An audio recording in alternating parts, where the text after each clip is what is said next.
This is the note video for topic 1.6. We're going to continue working on conversions that we began yesterday. And so we're going to continue to use that Holy Grail sheet. So please make sure that you have your Holy Grail sheet, this note page, and then you definitely are going to need a calculator today. So the first thing I'm going to talk about is how to use the Holy Grail sheet, because we're going to be using this top part here today. And there's a few things I need you to write and mark on it. So the issue is I'm left-handed, so unfortunately my hand's going to be in the way for a moment, so just bear with me. So in this gap here in the middle, I'm going to have you write base unit.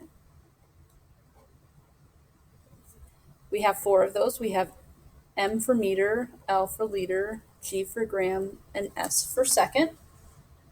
So metrics are all based on the power of 10, which is really nice, and I wish the United States would go towards this system. There was, I think, an attempt, in the 70s, if I recall correctly, to get the United States on metrics instead of the imperial system, but obviously that never took place. And so we have a series of prefixes. If you're not sure what a prefix stands for, like you probably recognize that K represents kilo, there's kind of a little breakdown chart over here on what the prefix stands for. The next thing I need you to do to your Holy Grail sheet is I need you to underline these M's going down the left-hand side. So I'm going to work with a unit that you're familiar with. So let's talk about kilo. So how you read your Holy Grail sheet is that we have those 4 base units. So what this tells me is that there is 1 kilometer or kilometer equal to 1,000 meters. Well, we're not always measuring distance in science. We could talk about mass, volume, or time, grams, liters, or seconds. So what is in the parentheses can be substituted. So I had you underline these to hopefully recognize that you can use a kilogram, a kiloliter, or a kilosecond, and it's equal to 1,000 meters, grams, liters, or seconds. The next thing I'm going to have you do to your Holy Grail sheet is we do have some prefixes that are quite large and small. We tend to work with mostly the smaller ones, especially when we get to electrons and energy. So scientific notation is going to be very, very useful here. So here, tera represents a trillion, so we can write that as 1 times 10 to the 12th. Billion is a giga, so 1 times 10 to the 9th. And then we have mega, which is a million, 1 times 10 to the 6th.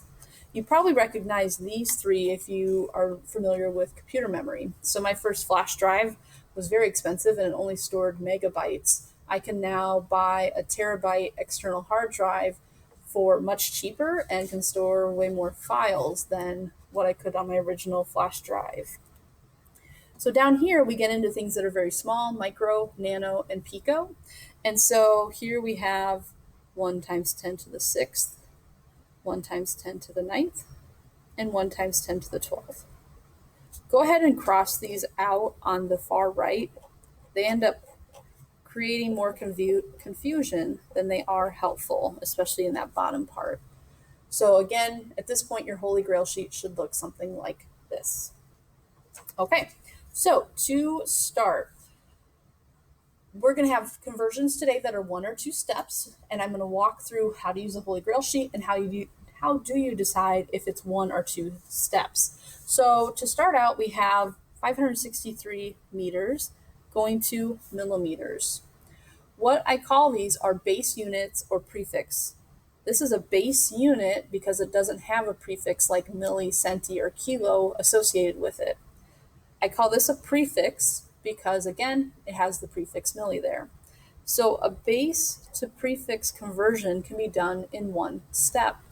So like yesterday, what we're going to do is write our given 563 meters and set up a spot for our conversion. What you're going to do is find milli on your Holy Grail sheet, and if you're not sure what that stands for, that lowercase m tells you milli. So we are working with meters, so how it's set up on the page is directly how we'll write it into our problem. See that I have meters to start, therefore meters needs to go in the bottom, so 1 meter in the bottom is to 1,000 millimeters in the top. Again, show that units have canceled, so we're going to go ahead and multiply to solve. You need to get used to writing your answers in scientific notation, especially with where we're heading, so let's go ahead and practice that. So when you type that in, you get 563,000. We can write that because this has 3 sig figs. None of those zeros are counting. We will write it as 5.63 times 10 to the 5th. My unit that I'm left with is millimeters, so my answer is in millimeters now. This next problem, we have a given. Given there is grams, and we're going to micrograms. Grams is a base unit. Micrograms is a prefix. So I'm doing a base to prefix conversion again. Go ahead and write out your given. So 78.342 grams, and set up your conversion. Micro is probably one that you haven't used before. Again, if you look for micro, it's down here. So micro is represented with a Greek letter, and that Greek letter is mu. How you draw it, and again, unfortunately with my left hand, what I typically do is start with a line, and then I connect a U with a tail to it. And that's how I do my micro symbol. So because this is a small number, scientific notation is going to be our friend here. So now we're working with grams. So instead of micrometers, we're going to eliminate that M and swap it out for what's in the parentheses, grams. My given unit is grams, so that 1 gram must go in the bottom to cancel. In the top, I'm going to have that 1 times 10 to the 6th micrograms. So again, what you're looking here is that grams eliminates, and we're ending with micro. So I'm going to tip my calculator because the glare kind of makes it difficult to see. So how you type this in again is 78.342.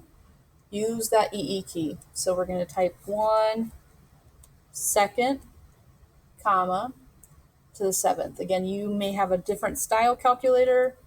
And again, that actually should have been to the 6th, not the 7th. So make sure that you're reviewing how to use your calculator and reaching out to me. So then we get an answer that looks like this. My given is 5 sig figs. I can keep 5. Again, scientific notation here is going to be our friend.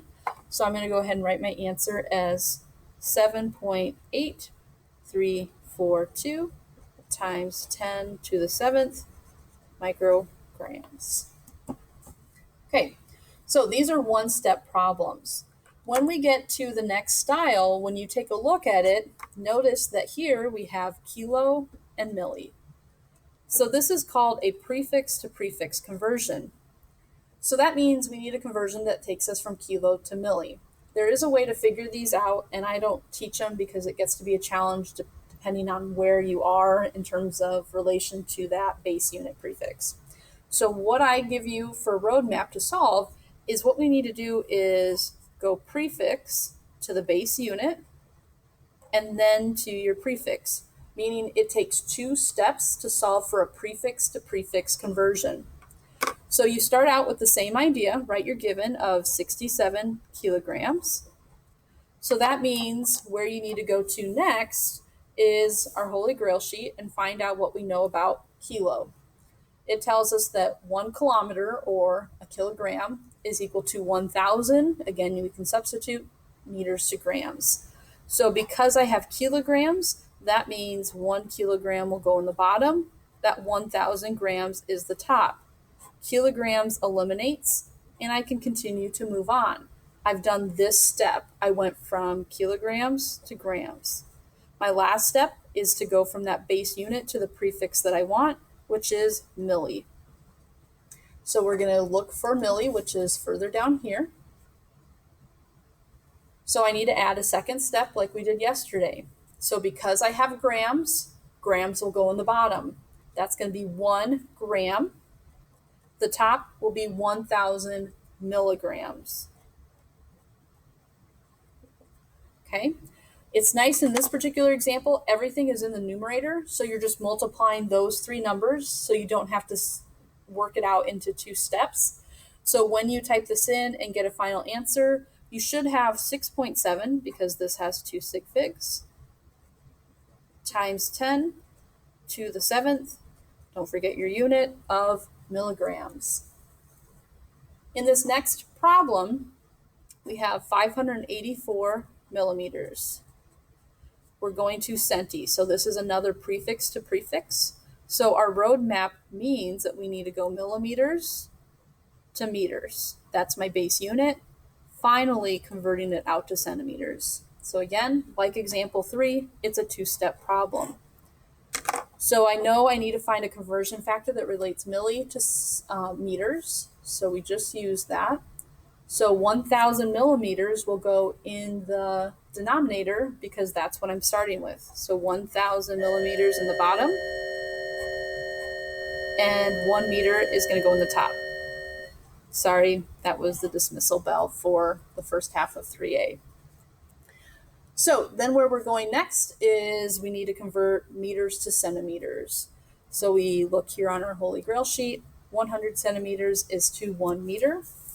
Again, where I'm at here is meters is in the top. Therefore, 1 meter will go in the bottom, 100 centimeters in the top. Again, double check that units cancel, and I'm ending at the unit I want, which is the case. Okay, so we have numbers split up. So my recommendation on how to solve is take 584 times 1, you don't need to do that step, times 100. So 584 times 100 is going to give us 58400. 1,000 times 1 over 1,000. So simplify that numerator, simplify that denominator. This has 3 sig figs. Answer can have 3 sig figs, so it's 58.4. I'm not going to write that one in scientific notation because, again, it's a small enough number. Here I have lots of zeros. Scientific notation makes sense. In this example, not so much. One last example then is we have 5.84. Notice that M is uppercase. That was intentional. That is the prefix mega up here at the top. So you have to be careful looking at the case if it's uppercase, lowercase with some of those prefixes. So when you set that up, we have megaliters and we're going to centiliters. So again, a prefix to prefix situation. So it's going to be megaliters to liters back to centiliters. Go ahead and start setting it up. I have megaliters, therefore megaliters will go in the bottom. When I reference my Holy Grail sheet, 1 megaliter is to 1 million liters, or 1 times 10 to the 6th. So the 1 megaliter in the denominator, 1 times 10 to the 6th in the top for my liters. I can see that those have canceled, and I've done that step. The last part is then going from my base out to my prefix, centi. So again, access that Holy Grail sheet. 100 centiliters is equal to 1 liter. I have liters, therefore liters needs to go in the bottom, centiliters in the top. I've ended where I needed, so I know that I've done the calculation or conversion correct. This one has everything in the numerator, so we just have to multiply it out. Again, scientific notation is going to be our friend here. And so we get 5.84 because this has 3 sig figs times 10 to the 8th centiliters. So go ahead and take a moment to pause and the video and see if you can work on solving the 2 problems out. Okay, so hopefully you took a second to pause the video and see how you're doing. This one, I can see it's a prefix to prefix, so you should have solved this in 2 steps. Your setup should have had 1 times 10 to the 9th liters in the numerator, 1 gigaliter in the denominator. On your second conversion factor, hecto should have been in the top, 100 liters in the bottom. You end up with 20 million divided by 100. Your final answer is 2 times 10 to the 6th hectoliters. So this should have been your setup for the first example. In the next example, you're going grams to kilograms. So you're going from a base to a prefix. That means 1 step. That means you have a direct conversion between the 2. You should have had your 109,000 grams to begin with. So that means 1,000 grams should have went in the bottom, 1 kilogram in the top. Grams canceled, you divide 109 kilograms for your final answer. Again, like example 4 from up top, that one doesn't really make sense to put into scientific notation. So if you had any issues reading the Holy Grail sheet, understanding how I solved the problems, or if you're having calculator issues, please reach out to me. Otherwise, your homework is working with metric conversions.